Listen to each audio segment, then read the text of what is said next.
దేవుడు వాగ్దానం చేసినటువంటి కానాను దేశానికి వారిని తీసుకురావాలి. వారికి దగ్గర దారి ఉంది.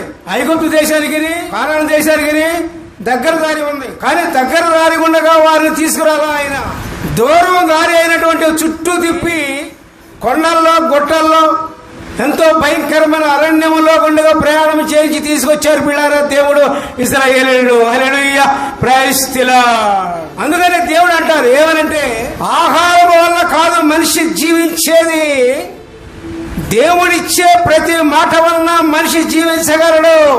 హల్లెలూయా, ప్రైజ్ ది లార్డ్. మనం ఇప్పుడు తినే ఆహారం వల్ల నిత్య జీవం రాదు ప్రియులారా.